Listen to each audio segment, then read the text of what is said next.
Malam yang paling istimewa bagi umatnya Nabi malam Lailatul Qadar. Tapi malam yang paling istimewa khusus untuk Nabi adalah malam Isra dan Mi'raj. Karena di malam itu Nabi mendapatkan kenikmatan yang tidak Allah berikan kepada selain beliau, bahkan para malaikat Allah. Yaitu diizinkannya Rasulullah bisa bertemu Allah secara langsung. Diizinkannya Nabi Muhammad langsung bertemu dengan Allah. Karena itu tidak ada malam yang lebih istimewa bagi Rasulullah melebihi malam itu. Cerita Isra diabadikan dalam Al-Quran. Dalam surat Al-Isra, Subhanalladzi asra bi'abdi laylan minal masjidil harami ilal masjidil aqsa alladzi barakna haulah linuriyahu min ayatina. Banyak sekali yang disaksikan oleh Rasulullah dalam perjalanan menuju dari Masjidil Haram ke Masjidil Aqsa. Kami akan sebutkan ringkasnya saja sedikit-sedikit. Pertama yang dilihat sama Nabi Sallallahu Alaihi Wasallam adalah sekelompok manusia yang kepalanya dipukul dengan batu yang besar sampai akhirnya hancur itu kepala, remuk. Tapi orang itu tidak mati, karena memang kematian itu terjadi cuma hanya di dunia, saudara. Di akhirat gak ada mati lagi. Anehnya, setelah kepala itu hancur dan remuk, kembali utuh kembali dan dipukul lagi. Berkali-kali terjadi seperti itu dan orang itu menjerit-jerit kesakitan. Nabi Muhammad saat itu dibarengi sama malaikat Jibril. Nabi bertanya, "Man haula ya Jibril?" Siapa mereka Jibril yang disiksa dengan cara itu? Apakah salah mereka? Maka Jibril menyatakan, haula alladzina tatataqalu ru'usuhum 'anis shalah. Mereka adalah yang kepalanya berat ketika melaksanakan salat. Awas, hati-hati. Salat ini penting dalam urusan Islam. Nabi menggambarkan as-salatu minad din bi manzilati ra'si minal jasad. Fa kama la hayata liman la ra'sa lah, kadzalika la dina liman la salata lah. Salat ini dalam ajaran agama itu seperti kepala diangkat di antara anggota badan. Sebagaimana tidak mungkin ada kehidupan tanpa kepala, begitulah tidak ada agama Islam tanpa salat. Orang nggak punya tangan masih bisa hidup walaupun tidak sempurna. Orang nggak punya kaki masih bisa hidup walaupun tidak sempurna. Tapi orang nggak punya kepala nggak mungkin bisa hidup. Orang Islam tidak puasa, mungkin dia sakit atau dia musafir, nggak wajib puasa.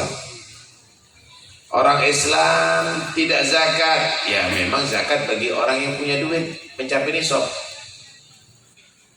Kalau dia tadi itu melarat, nggak wajib zakat. Orang Islam nggak haji, kalau nggak mampu, nggak wajib haji. Orang Islam nggak sholat, nggak bisa. Kaya atau melarat wajib sholat. Pejabat atau rakyat wajib sholat. Sehat atau sakit wajib sholat. Nggak bisa sholat berdiri, sholat duduk. Nggak bisa sholat duduk, sholat berbaring miring. Nggak bisa berbaring terbaring, tidur terbaring. Nggak bisa sholat dengan gerakan kepala. Nggak bisa sholat dengan gerakan mata. Nggak bisa sholat dengan pikiran dan hati. Nggak bisa sholati dan kubur mati.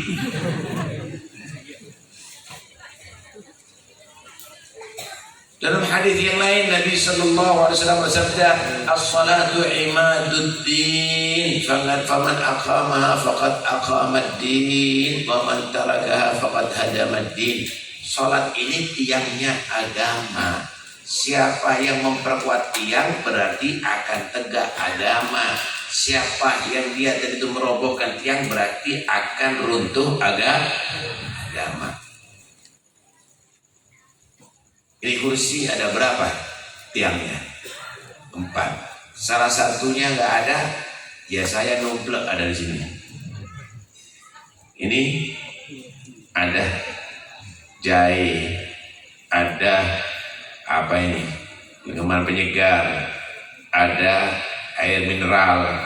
Ini tiangnya ada berapa? Salah satu diambil. Al-Kocar Kaciru ini.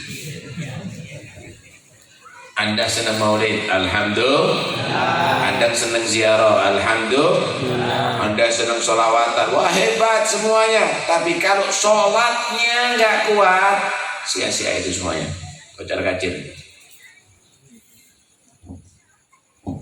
Hadir hal nggak sholat, keliru. Sholat itu tiang agama. Baca manakib nggak sholat, nggak akan cantik, nggak akan diterima. Dengarkan Nabi menyatakan, siapa yang menegakkan sholat berarti menegakkan agama. Siapa meninggalkan sholat berarti meruntuhkan agama.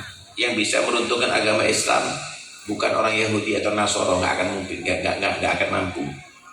Yang meruntuh kekuatan Islam orang Islam yang nggak sholat. Karena itu kalau Anda punya pegawai, kepingin Anda memperjuangkan Islam, nggak usah bawa pedang, perintahkan mereka sholat. Kalau Anda jadi pejabat, perintahkan bawahan Anda sholat. Kalau Anda jadi kepala rumah tangga, perintahkan yang di rumah sholat, pembantu-pembantu harus sholat. Maka Anda adalah menegakkan agama, menjayakan agama. Dalam hadis yang lain, Nabi SAW bersabda, "Al-ahdul ladzi bainana wa bainahum as-shalah, faman tarakaha faqad kafar." Kita ini bedanya dengan orang-orang kufar, orang-orang kafir itu adalah sholat. Karena itu meninggalkan sholat bisa kafir.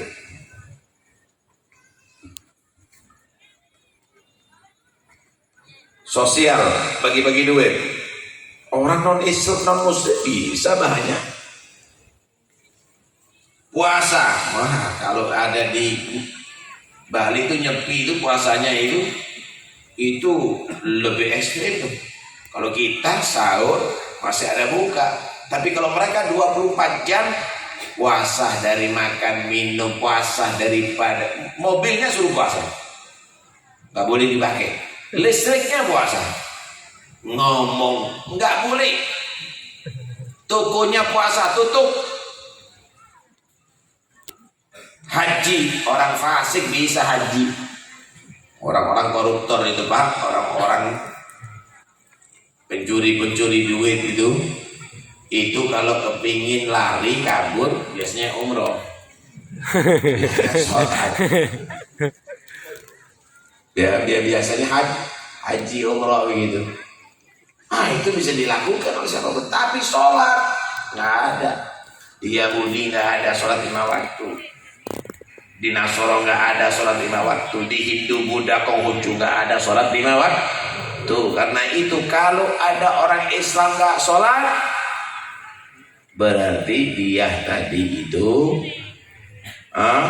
bisa kafir. Artinya serupa dengan orang kafir.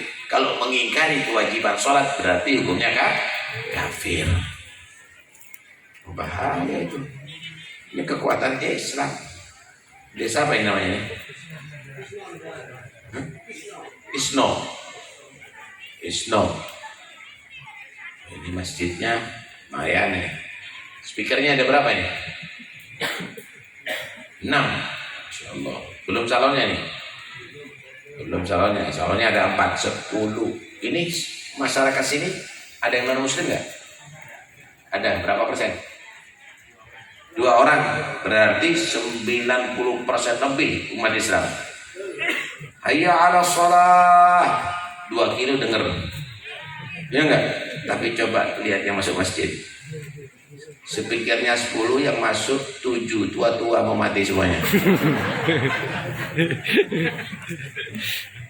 Seharusnya penuh ini. Seharusnya penuh. Itulah orang yang berat melaksanakan sholat, kepalanya bakal dikebrui nanti dari kiamat. Hayya 'ala sholat, berat. Hayya 'ala sepak bola, naik terus. Awas, hati-hati. Kekuatan kita adalah sholat. Orang kampung sini ini, umat Islamnya bagaimana kekuatannya? Lihat sholatnya. Kalau sholatnya kuat, berarti kuat. Sholatnya berantakan, berarti berantakan. Nggak kuat, lemah nantinya. Siap membela Islam? Siap. Nggak perlu Anda membela Islam bawa senjata. Ramaikan sholat berjamaah, maka Anda telah menjayakan Islam, memperkuat Islam. Ada lagi yang dilihat oleh Nabi Shallallahu Alaihi Wasallam. Ada beberapa orang aneh. Dia tadi itu menggarap sawah atau tegalnya, naruh bibit langsung gede pohonnya, langsung berbuah, langsung panen saat itu. Anehnya setelah dipanen keluar lagi, panen lagi, keluar lagi, panen lagi, terus begitu. Kaget Rasulullah, ya Jibril, ini siapa mereka ini? Untung bener, nggak susah payah, nggak susah payah, langsung panen, dan itu berkali-kali. Mereka siapa? Haula alladzina yunfikuna amwalahum fi sabilillah. Mereka adalah orang yang mengeluarkan hartanya untuk membela agama Allah. Allah lipat gandakan pahalanya. Alladzina yunfikuna amwalahum fi sabilillah kamathali habbatin ambatat sab'a sanabila fi kulli sumbulatin mi'atu habbah wallahu yudha'ifu liman yasha'. Masya Allah. Pak, jangan pikir ojo metik untuk agama Allah. Kalau Anda mengeluarkan untuk agama Allah, pahalanya besar, bahkan akan diganti oleh Allah. Wa ma anfaqtum min syai'in fa huwa yukhlifuh. Apa yang kamu infakkan, Allah akan mengganti. Gantinya lebih baik. Bisa di dunia, bisa ada di akhirat. Di dunia rezekinya lancar, di akhirat surga. Masya Allah. Keluarkan. Jangan menjadi orang yang kikir. Orang yang kikir itu kikir sama dirinya. Membela agama Allah, gimana caranya membela agama Allah? Membela agama Allah artinya membela orang yang beragama Allah. Orang beragama Allah artinya orang Islam. Bantu orang Islam yang lemah, bantu orang Islam yang melarat, bantu. Man lam yarham la yurham. Orang yang nggak punya rahmat di bumi ini nggak dapat rahmat Allah Subhanahu. Irhamu man fil ardi yarhamkum man fis sama. Rahmati makhluk Allah yang di bumi, bahkan makhluk Allah di langit akan rahmat kepada kalian semuanya. Pedulilah, ya, peduli sesama muslim. Jangan nggak peduli. Masya Allah. Pengen dibantu sama Allah. Kalau pengen dibantu sama Allah, caranya bantu umat Islam. Pengen dirahmati sama Allah, rahmati umat Islam. Pengen dilancarkan urusannya Allah, lancarkan umat Islam. Pengen sehat walafiat, bantu umat Islam yang sakit untuk menjadi sehat walafiat. Terus begitu, lakukan itu selalu kepada umat Islam. Masya Allah. Ada lagi yang dilihat aneh oleh Nabi SAW. Nabi melihat ada satu kayu di jalan. Satu kayu di jalan. Aneh ini kayu. Kalau ada orang jalan di situ, ini kayu kejar, mukul. ngerobek pakaiannya. Mahada Jibril, apa ini Jibril? Apa maksudnya? Maka Jibril, hadza mathalu ummatika alladziina yaq'uduna fit turuqat. Itulah misal umatmu yang mereka jagongan di tengah jalan, selalu ganggu orang. Iyyakum wat turuqat. Kata Nabi, awas, hati-hati, jangan kamu duduk-duduk ada di jalan.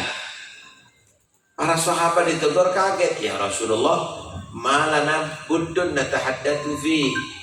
Ya Rasulullah, aku ini nggak ada yang aku bahas ada di sini kecuali itu dzikir kepadamu ya Rasulullah. Kami nggak ngomong apa-apa, kami ngomong baik-baik. Fa in abaitum fa'atut tariqa haqqaha. Kalau memang harus kamu duduk-duduk jalan, kamu harus ngasih hak jalan. Wa ma haqqut tariq, apa hak jalan? 5. Raddus salam, setiap ada orang yang ngasih salam kamu wajib jawab. Wa ghaddul basar, memejamkan mata, enggak boleh ngelihat perempuan yang cantik, ngelihat aurat. Wa kafful adha, tidak boleh mengganggu siapapun. Kadang-kadang Masya Allah dipepet jalannya, akhirnya orang naik sepeda motor kecekurkan. Termasuk itu mengganggu jalan.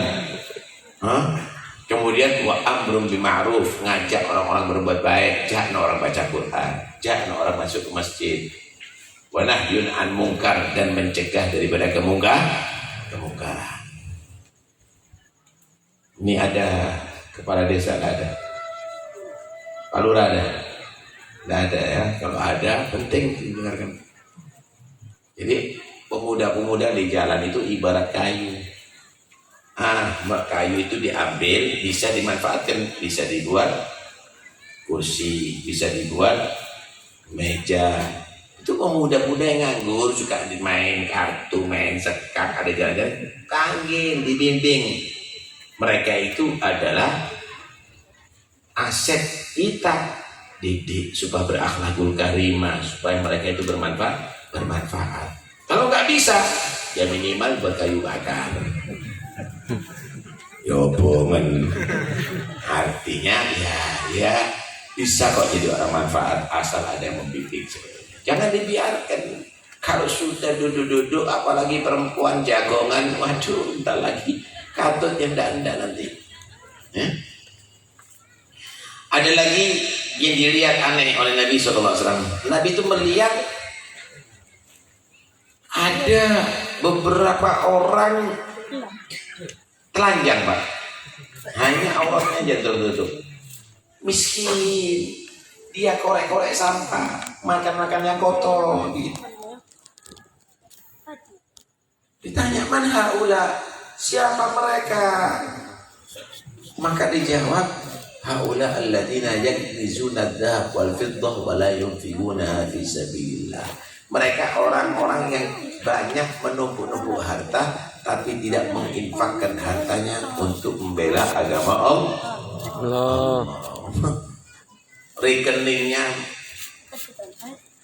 bank manapun ada, tapi dah orang sih nggak bantu, sedikit medit pahit. Orang kalau sudah sedikit medit itu Pak, musuhnya Allah, musuhnya malaikat Allah, musuhnya orang Islam, musuh semuanya nanti. Nggak ada orang cinta dengan orang medit. Semut betul.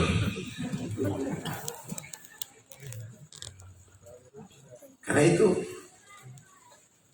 khaslatan la tajtami'an fi mu'min. Khaslatan la tajtami'an fi mu'min. Enggak ada orang Islam punya dua akhlak ini. Pertama, su'ul khuluq, akhlak yang jelek, mulutnya suka nyaci, perbuatannya suka ganggu, bukhul dan gigir. Jadi mau medit, dan disenangi Gusti Allah. Orang medit dari itu. Ad-dunya darul asqiya, surga itu tempatnya orang-orang yang loman. Mafhum mukhalafahnya, neraka itu tempatnya orang yang medit. Masya Allah, perhitungan ini nemen. Kalau sudah ada celengan masjid di muka dia, ada duit 100.000, 50.000, 20.000, 10.000, 5.000, 1.500, simulku sendiri. Itu kadang-kadang koyo gak ketok celengan. Masya Allah. Ada lagi aneh. Ini aneh tidak jadi. Ada beberapa orang dikasih makanan yang lezat-lezat. Sate kulit, minuman yang nikmat-nikmat, susu, soda gembira, tidak selera. Dikasih makanan yang jorok, selera. Perenggesan curut misalnya, sambal goreng kecoa, nikmat. Es umbel misalnya, selera dia, luar biasa. Heran, mana ulah Jibril? Siapa mereka Jibril? Aneh, makanan nikmat nggak selera, makanan kotor selera. Itulah misal laki-laki di antara umatmu yang punya istri yang halal di rumah tidak selera, tapi selera dengan perempuan-perempuan kotor. Atau perempuan-perempuan yang punya suami yang halal di rumah nggak dilayani, senang dengan laki-laki hidung belang, kalau perlu belang gak bisa apa. Hati-hati. La ilaha illallah.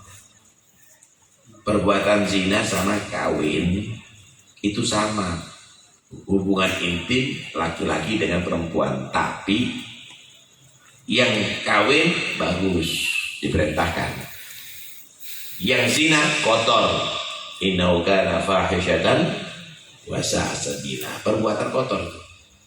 Logikanya apa? Bentuknya sama. Dengarkan baik-baik. Ada satu sendok dimasukkan ke mulutnya orang 100, kemudian kamu mau enggak masukkan ke mulut kamu di sendok? Jijik. Itu perempuan pelacur itu udah dipakai maninya orang berapa itu?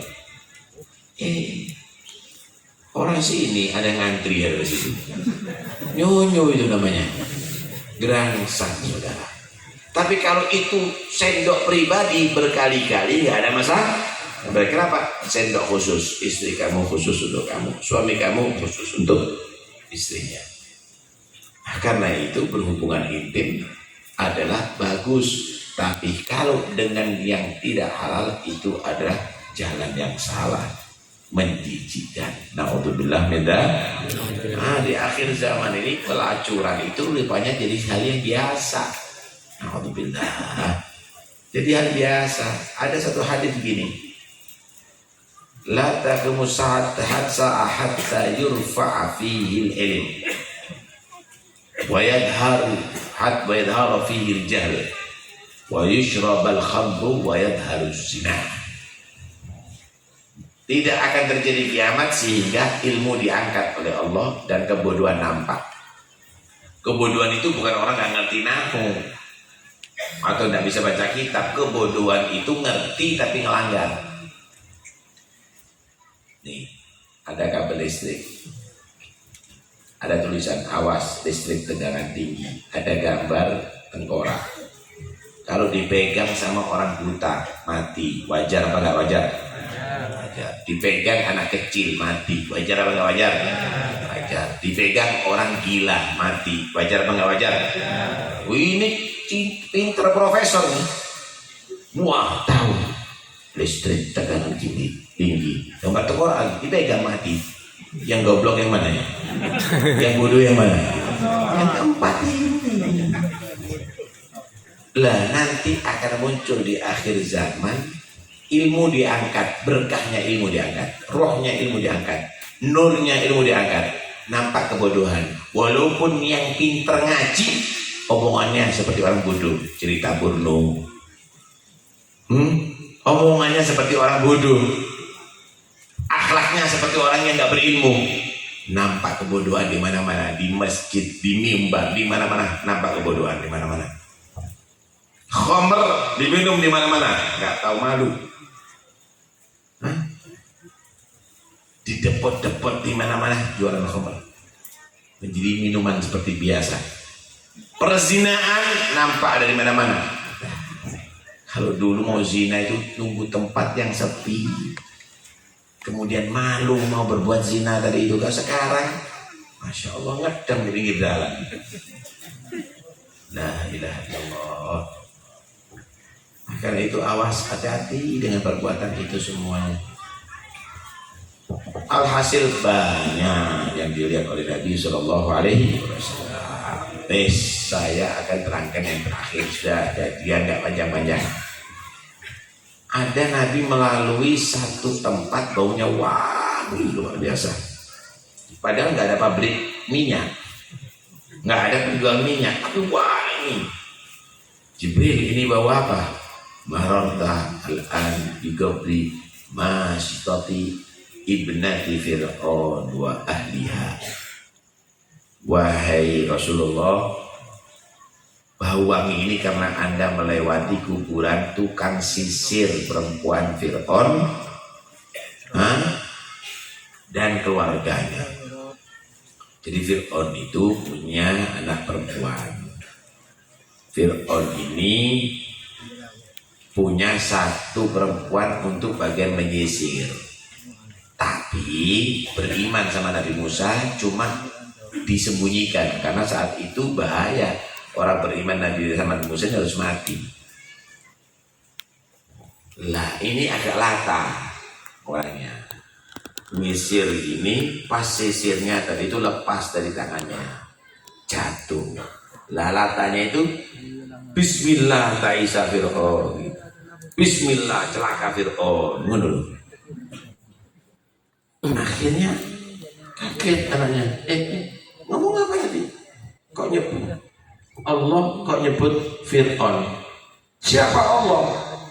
Udah tak bisa terbendung imannya. Allah itu Tuhan kita, Tuhan kita yang ciptakan langit dan bumi. Loh, bapakku Fir'aun? Kan Tuhan gitu. Bapakmu kamu itu adalah makhluk yang diciptakan oleh Tuhan. Oh, tak laporkan. Lapor sama Fir'aun. Panggil. Benar yang diceritakan oleh putriku. Benar Tuhan. Oh, kamu nggak mau menyembah aku lagi? Saya hanya menyembah kepada Allah, Tuhan pencipta langit dan bumi. Saya kasih kesempatan kamu kembali ya, biar selamat karena kamu sudah lama bekerja dengan aku. Kebetulan ada penasihat Fir'aun di situ. Tuhan, ya, bukan Tuhan lagi. Ini punya anak dan punya suami. Apakah sama dengan dia atau tidak? Kalau mau tuntaskan semuanya, panggil semuanya. Suami ternyata beriman, anaknya yang agak dewasa beriman, dan dia punya bayi.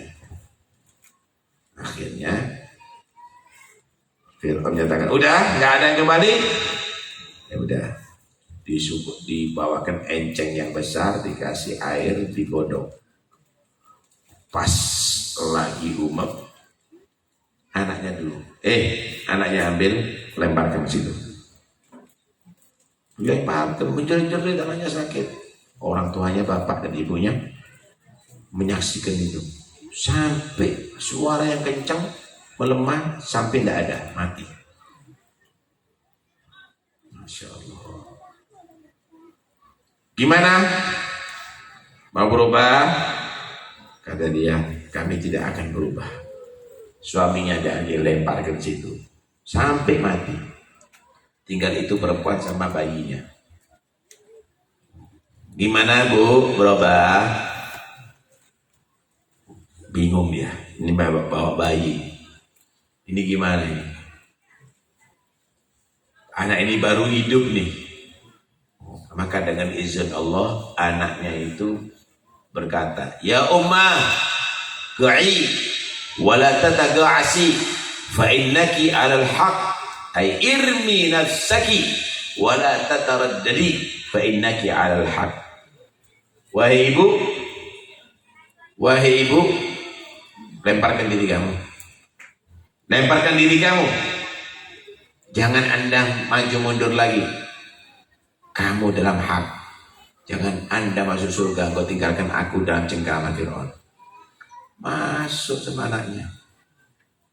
Tapi sebelum meninggal, mereka minta Fir'aun, sebelum Anda mundur kami, tolong kuburan kami jadikan satu, jangan dipisah-pisah.